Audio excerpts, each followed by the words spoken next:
ലോകത്തിന്റെ വിവിധ ഭാഗങ്ങളിൽ നിന്നുള്ള നിക്ഷേപകരെ ആകർഷിക്കുന്ന കേരള ആഗോള നിക്ഷേപ ഉച്ചകോടിക്ക് നാളെ കൊച്ചിയിൽ തിരിതെളിയും. മുഖ്യമന്ത്രി പിണറായി വിജയൻ ഉദ്ഘാടനം ചെയ്യുന്ന ഉച്ചകോടിയിൽ കേന്ദ്ര സംസ്ഥാന മന്ത്രിമാരും വിദേശ രാജ്യപ്രതിനിധികളും പങ്കെടുക്കും. ചീഫ് സെക്രട്ടറിയും ധനകാര്യ സെക്രട്ടറിയും അടക്കമുള്ള പ്രധാന വകുപ്പുകളുടെ സെക്രട്ടറിമാരും 2 ദിവസം കൊച്ചിയിലായിരിക്കും തങ്ങുക. വിദേശ പ്രതിനിധികളടക്കം 3000-ഓളം പേർ പങ്കെടുക്കുന്ന നിക്ഷേപക ഉച്ചകോടി സംസ്ഥാന സർക്കാർ എത്രത്തോളം പ്രാധാന്യത്തോടെയാണ് കാണുന്നത് എന്നതിന്റെ സൂചന കൂടിയാണിത്.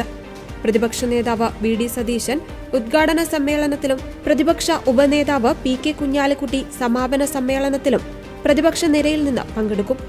ഉച്ചകോടിയിൽ പങ്കെടുക്കുവാനുള്ള പ്രതിപക്ഷത്തിന്റെ തീരുമാനത്തെ വ്യവസായ മന്ത്രി പി. രാജീവ് സ്വാഗതം ചെയ്തു.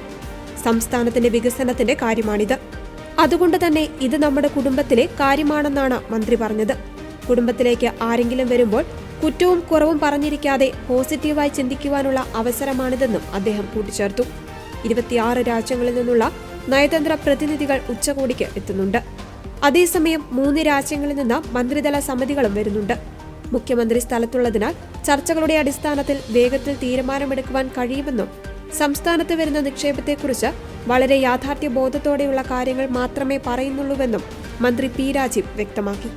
ഉദ്ഘാടന സമ്മേളനത്തിൽ മുഖ്യമന്ത്രിക്കും പ്രതിപക്ഷ നേതാവിനും പി. രാജീവിനും പുറമെ വാണിജ്യമന്ത്രി പീയൂഷ് ഗോയൽ, നൈപുണ്യ വികസന മന്ത്രി ജയന്ത് ചൌധരി എന്നിവർ സംസാരിക്കും. കേന്ദ്ര ഉപരിതല ഗതാഗത വകുപ്പ് മന്ത്രി നിതിൻ ഗഡ്കരി ഓൺലൈനായും ചടങ്ങിൽ പങ്കെടുക്കുന്നുണ്ട്.